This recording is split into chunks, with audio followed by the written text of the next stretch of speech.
Welcome back. It's the Free Speech Show from the living room. I'm Bo Bronner here with Will Steve Smith, Sandy Richards, Jeff Chrysler, and Carrie Snow. That's the He's trying to give us a beat. Clap on the Tonight's topic is religion, spirituality, and morality. And we really didn't get into the morality so much because I think it's kind of almost like it's a panel thing where you just talk about hypocrisy.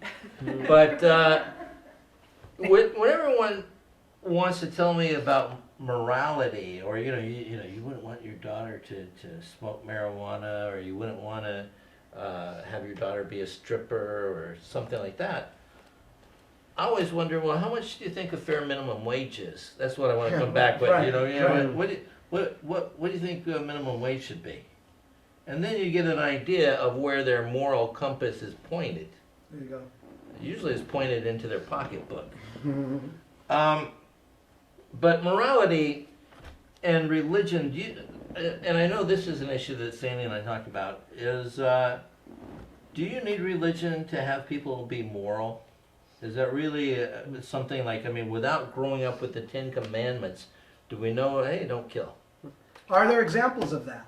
Are there places that we could point to where they don't necessarily have religion and have morals? Are there countries or cities that we would think would lean towards that direction? Aren't morals pretty much just, I mean, atheists have morals. Morals are kind of how you set your compass and what kind of your line that you draw is, where your borders are in terms of behavior. And I think for a lot of people, religion means personal morals that have to do with sex, like that's sort of the right, limit that's the big thing of morals. Yeah. And I'm a Methodist, so we actually have a little titles for everything, which is easy because then it's, So we talk about personal holiness, which you could translate into sexual holiness. And then the other piece is social holiness, which is how you treat other people and how we take care of the weakest among us. And in general, the liberal people tend to lean toward only social holiness, and the sort of more conservatives think only of personal holiness. But I think you have to kind of consider your own personal self, how you are treated, and how you treat other people. I think sexuality is a part of it, but it's got to be a whole. Yeah, I like the sexual golden rule. Make love to another like you would have them make love to you. So.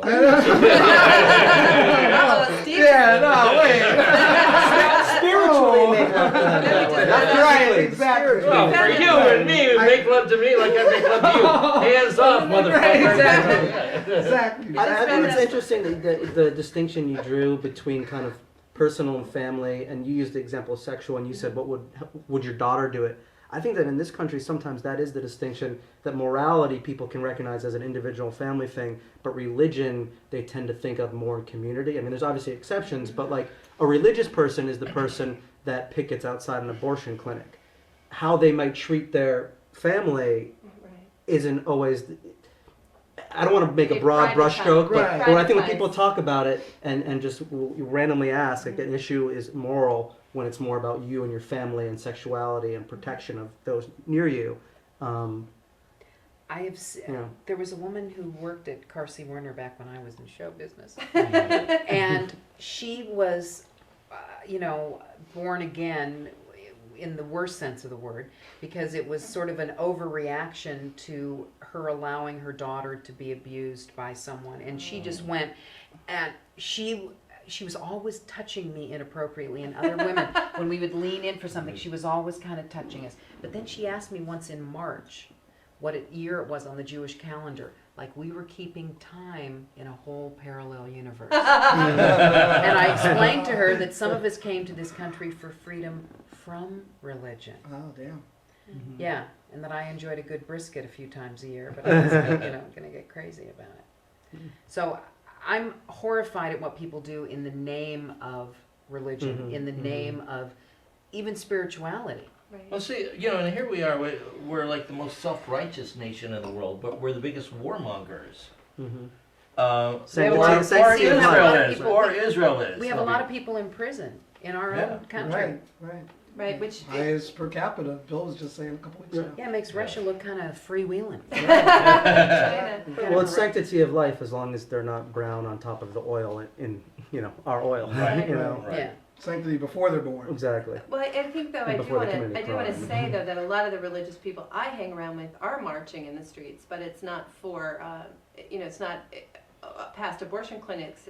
It's past hotels that are harassing their workers. It's more You know, socially oriented. Right, and I think it is around the idea of how do we protect the weakest among us? Which it's interesting. I think that is the sort of conceit they give about why they pick at abortion clinics is to protect the weak, but they don't want to protect the mothers who feel they can't raise a child because they make $7 an hour and rent takes up all their money or whatever. I think we have to think about it in broader terms.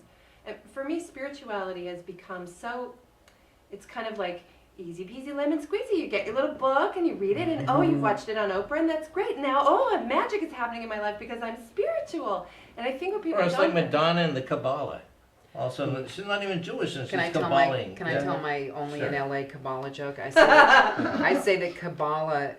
See, I don't know if have you ever lived in LA? I understand a little about LA. Okay. I'll tell you if I get the joke. I say that Kabbalah. Well, it's a geography joke because I'm a dork. Now it's not even going to be funny. No, I say that Kabbalah is just Scientology for people that don't want to drive into Hollywood.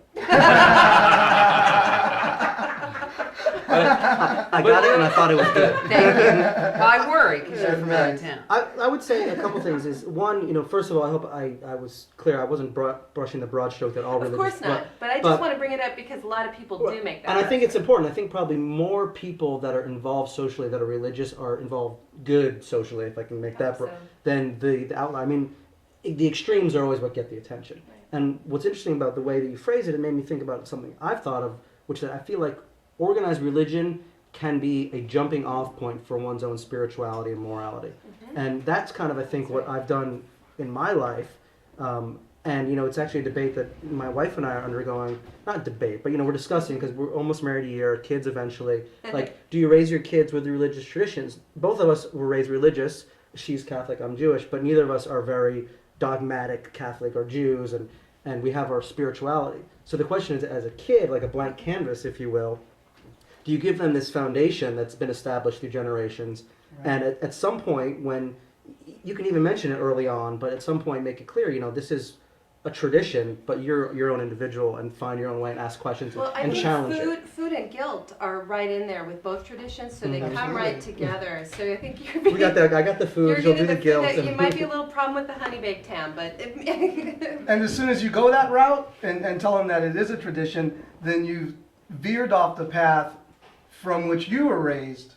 And so then you have to reassess the question. You have to ask yourself whether or not you could have become the upstanding moral character that you are today without that foundation. without the religion, to begin with. And I think that was the question that you were asking in the beginning. And you do bring up a very interesting point, because when you have kids, and I have one who'll turn 3 soon, you have the answers as far as they know. right. You have all the answers. But see, so where do you place that in the context of being moral without being, sheeple? But see, here's where I think that we're having real problems right now, is that this is the first time where this mass wave of all kinds of media and video games and Harry Potter crap and all this stuff. And so rather than holding on to the fables of our culture, the knowing who Noah is and who Moses was and who Joseph was and those kind of things, all that is being lost, and now they know who. Well, that's what I wonder. I wonder it is right. That we don't even know. But see, I don't know, and maybe those with kids can address it better. Is that being lost, or is it just? In my mind, I question whether it's just because I'm a 30-something-year-old who is not. I only see, again, like the extremes. I only see what bubbles up to the media or bubbles up to my level of interaction with what 8 and 12 and 15-year-olds.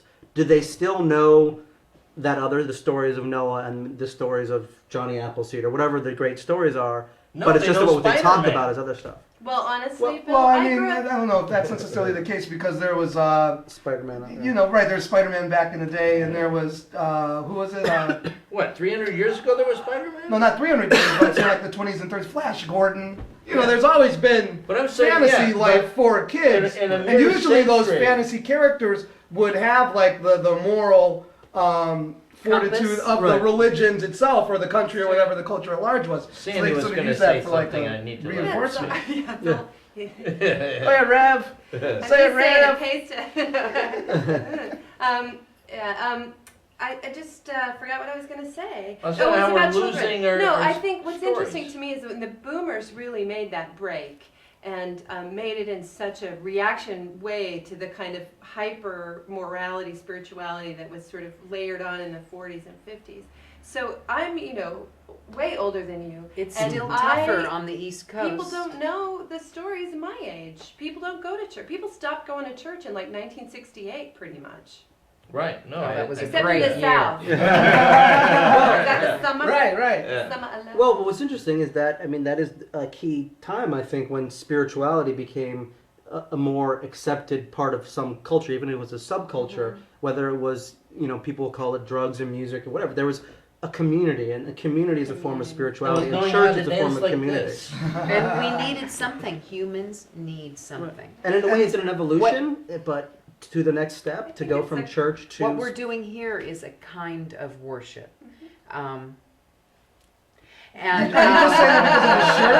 Did you say that because of you this? know, I say I that am when not I, You're going to worthy. get booked no matter what. I say that when I go to yoga on a Sunday morning, it's like church, only better. Sure.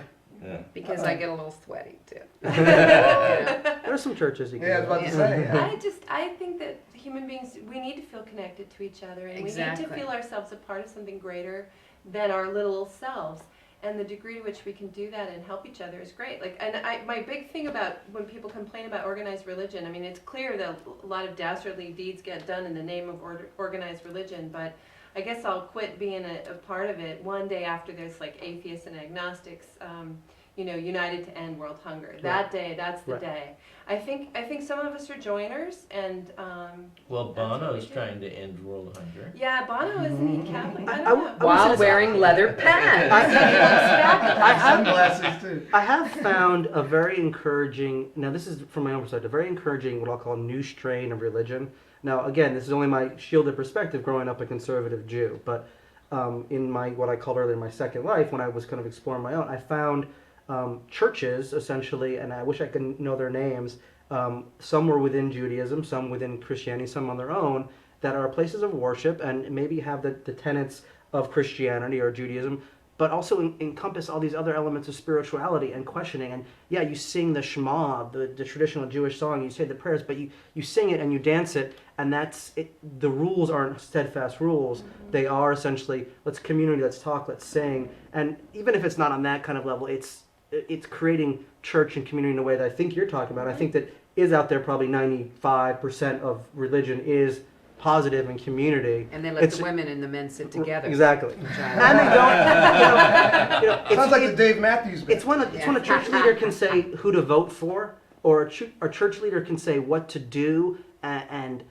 everyone does it automatically without question. That is what concerns me. And But see, to me, that's also cult-like. And if you think, like, for me, because I'm sure a you minister, get questioned all the I time. have, I've set it up pretty quickly that, and people know, I mean, the thing is, people really know, if they're just doing whatever their pastor says, they already know their pastor doesn't really know. They're just hoping that somebody else has a better idea than they do, and they don't want to take responsibility for it.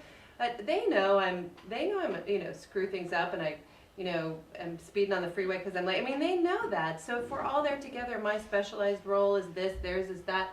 We all know that we're human, we all know that we're fallible, but somehow we feel like we're better in a group than we are by ourselves. And I think that's what you're getting But see, at. I think that his point is that, traditional religion uses the guilt thing because the guilt button is connected to the wallet. The fear and Yeah, exactly. Sure. So you're cranking out the money so that the minister won't call you out on your shit because you're Exactly. a hypocrite. Whoa, now And I that know brings what back I've the been question. doing You wrong. asked one question tonight, Yeah. and it's whether or not morality, whether or not you can have morality without religion. Yeah. And we're like talking around the question. It's a very good question.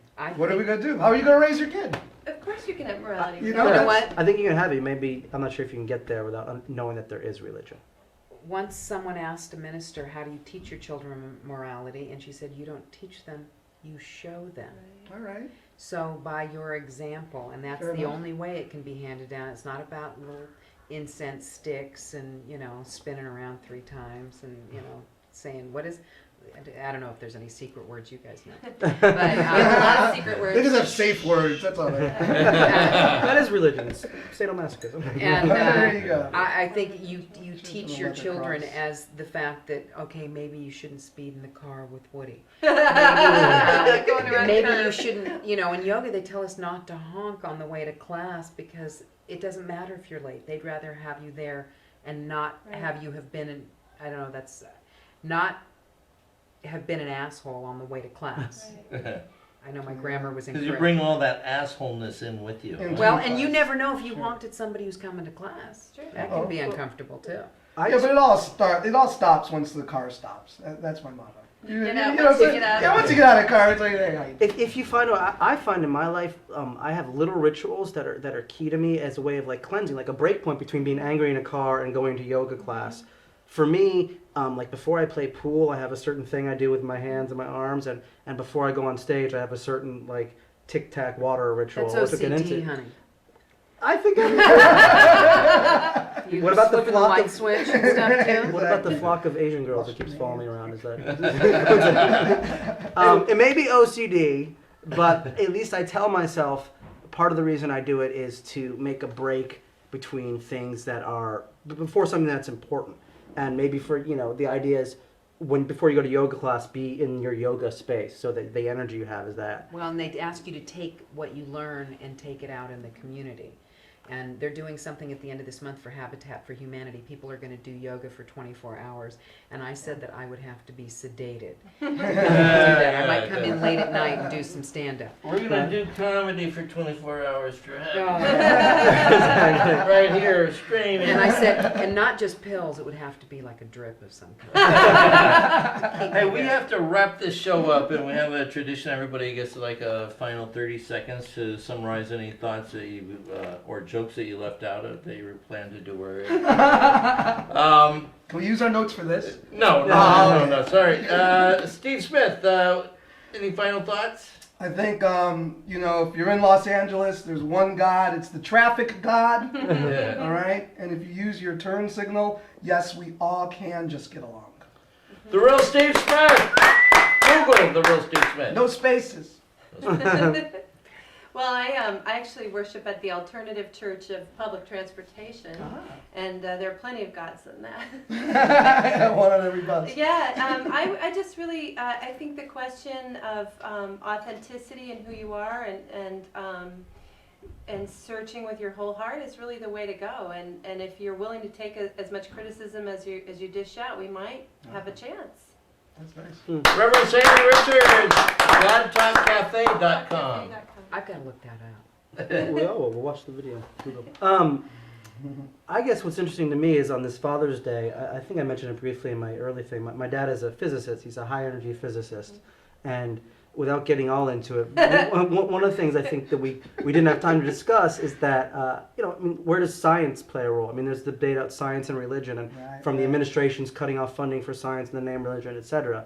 And I know that I personally, I think, have been informed in my own quest for what is spiritual and what is God and what is the universe by some sort of scientific mindset.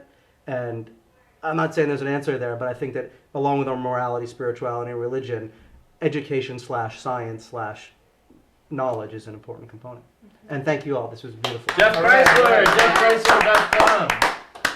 And I haven't been with this many smart people in the same room in really a long time.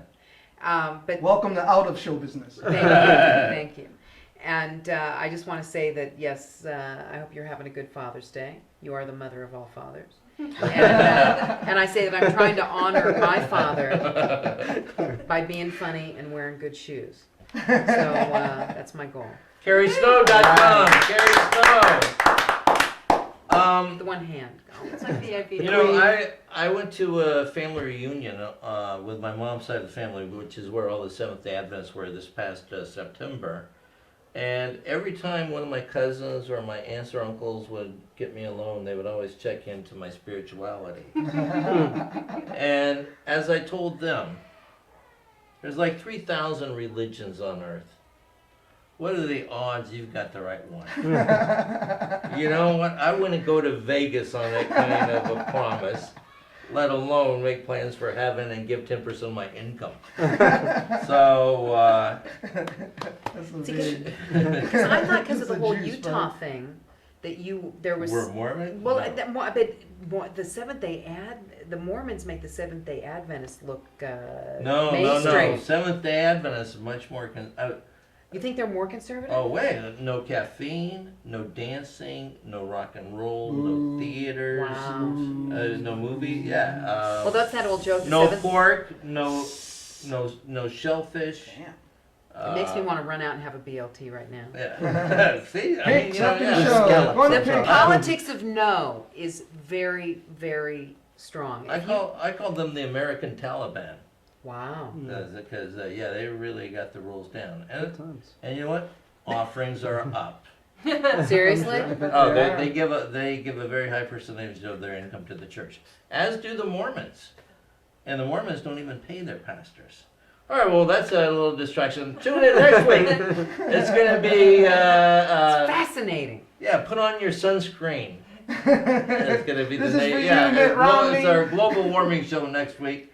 And in July, we're going to take a week off for the 1st of July, but then the next week it will be selling out products back. we would endorse here at the Fishing Wow. Show. All right, I may check have to out come back. ComedyNation.com, the Big white deal. everybody. Go Bronner! Real Steve. All right, thanks a lot. Yeah.